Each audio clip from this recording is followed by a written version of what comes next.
Hey, what's up everybody? This is Osaberg501 and today I want to show you guys another Moze build for Mayhem 10 and the Guardian Takedown raid. Now this is quite similar to my last Moze build, but this one is just a lot more tanky. It does have a few different item choices and it does have a completely different talent setup, but it is still going to do around the same damage and be much tankier. So with that being said, we can go into our talents. Now this build is a 1 health build, meaning we have 1 health all the time, but a ridiculous amount of shields. And with that, we need a completely different talent setup for talents that synergize with that. And first we're going into Demolition Woman, which is just overall the main tree you go in for any splash or explosive damage builds. First, Fire in the Skagden, all of our splash damage deals extra incendiary damage, which all of our damage does deal splash damage. Means destruction, anytime you or your Iron Bearer deals splash damage, you have a chance to return ammo back to your magazine and has a chance to give you grenades back. We have Torcrox cost promotion, which has a chance to double the splash radius of your explosions and gives you 30% splash damage. Even in this video and my last build, I did use this, and I do think I kill myself too much with this. Like, I do down myself, but just with how much damage you deal and a bunch of the Guardian rank talents, you can pretty much always get yourself back up. But I do think if you're killing yourself too much, which I think I might be, I recommend switching to either Grizzled if you want more action skill cooldown time, which you really don't need that much, but mostly I would recommend going into Stainless Steel Bear. This does give your Iron Bear extra damage, which is probably some of the best places that these points will be put. You will lose a little bit of damage, but you'll kill yourself a lot less. You'll see even in the raid footage I've already recorded with how big the explosions can get with this, that you can just one-shot yourself some of the time. Keep that in mind. If you feel like you're killing yourself and actually not being able to get yourself up enough, you can switch off toward cross promotion. Then we go into Auto Bear. The main reason we go into this is because your Iron Bear does give you ammo back with means destruction when it deals explosive damage, and it does do a decent bit of damage itself. So that's a main reason we go into Auto Bear, because we get our Iron Bear back so quickly that we can always have Auto Bear out, which just does more splash damage, letting us get more grenades and more rocket ammo back. Then we have Pull the Holy Pin, so your grenades can crit, just some extra damage. We have Vamp here, which makes your grenades just restore health when they hit things. Pretty much how that works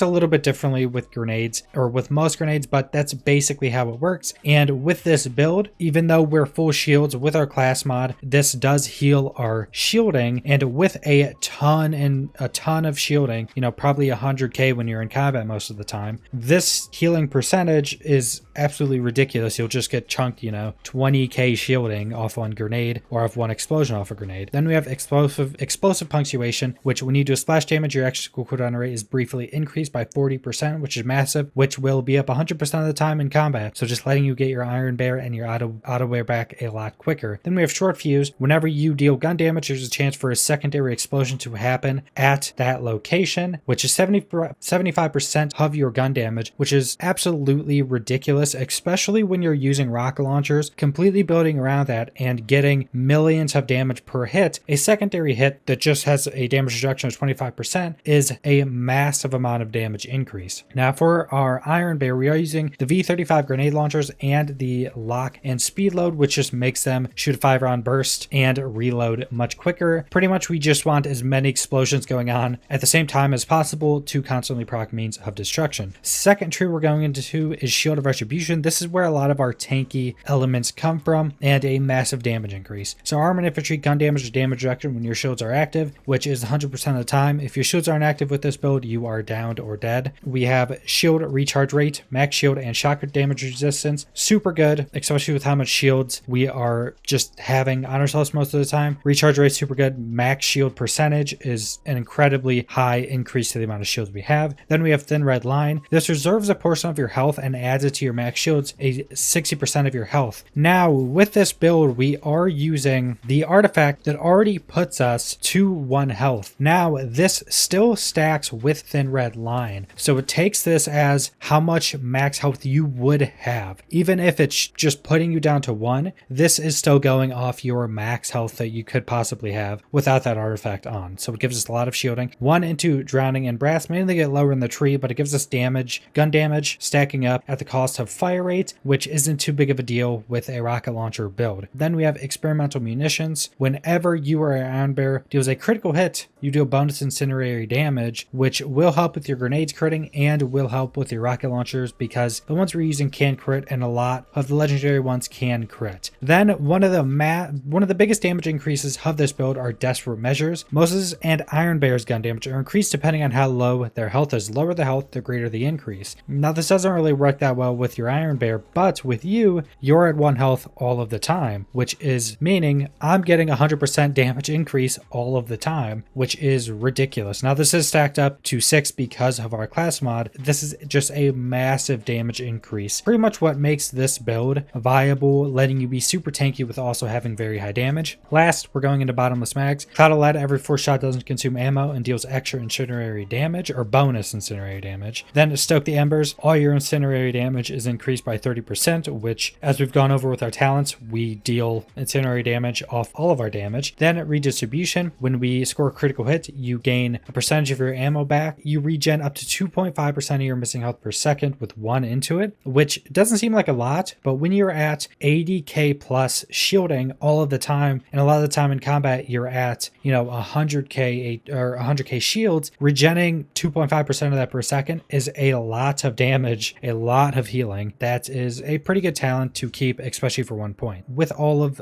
those talents gone over, we can now go into our items. Now our items are pretty similar to my last Moze build, and our weapon is exactly the same. We are using the backburner with the, in my opinion, what's still the best anointed for this build as well, is after Xing Iron Bear, gain 160% splash damage for 18 seconds. Still incredibly strong. It'll be up like 100% of the time with this build as well. Backburner is super strong, but this build still can work with the launchers like Lumps, Scourges. Pretty much any of the best launchers are still going to work pretty well with this build. I just think the backburner is going to be the best, and I am using corrosive almost all the time, and that is because we are using the Flesh Melter artifact again, which killing an enemy with corrosive damage stacks up increased corrosive damage, which is 27% with 5 stacks, so over 100%. It is absolutely massive. It dwarfs any bonuses you would get from, say, using shock against shields, but with this damage increase you can just use corrosive against shields and do more damage with this stacked up. We are using Deathless, which is super important for this build. It's completely needed, which reserves all but 1 health but gives you shield capacity, recharge rate, and recharge delay buffs, which is massive. The 100% shield capacity pretty much makes this build, puts you at 1 health, which a lot of other stuff do as well. Now for our class mod, we are using the Bloodletter, which is again needed for this build. The talent rolls are probably the best. We get 3 into Desperate Measures, which just gives us that massive damage increase, and I didn't go any points into this, but having points into this, at least 1 on your class mod, is going to make the build much stronger, and that's Phaling's Doctrine, which is a kill skill that has infinite amount of stacks possible. It gives you gun damage and max shields, but the stacks only last 30 seconds and don't refresh when you get another stack. So if you kill a bunch of things at one time, you'll get a bunch of damage and max shields. But I don't think going down into this and using more points to get more into this is worth it over some of the other talents you can get. But having at least 1 point into this from your class mod, which I have 2, is super strong. And what this class mod does is whenever you heal or have health regen,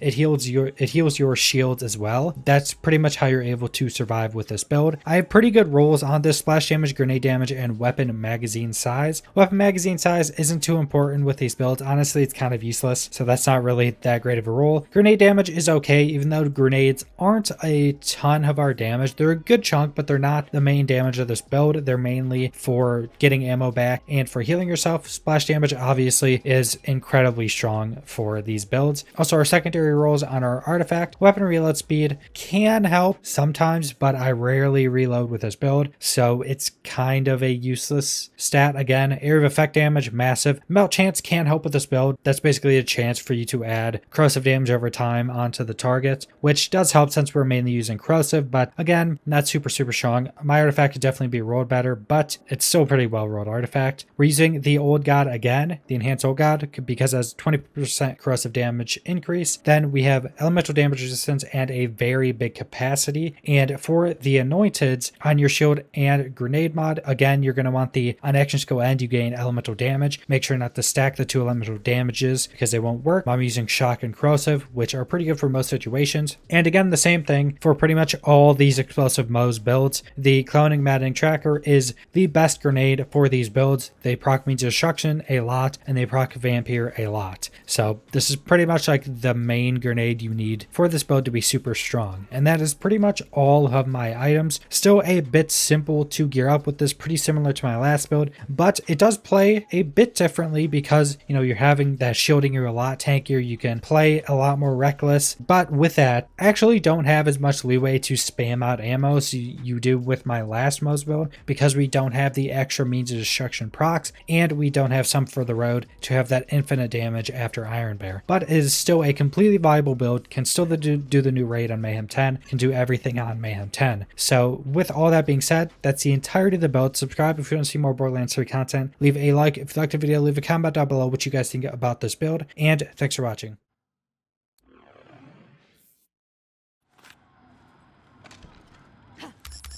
Witness the Agonizer 9000!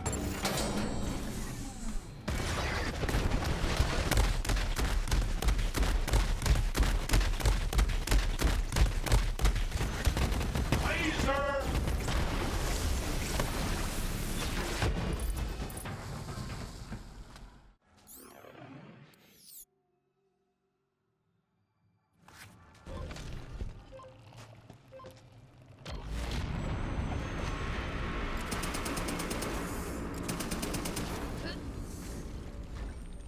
What could have happened here? The planet does not appear to have been ripped apart, so much as burst open from within.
Down to the lower levels. Make your way there and be ready for some heavy resistance. I'm counting on you, Vault Hunter.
life.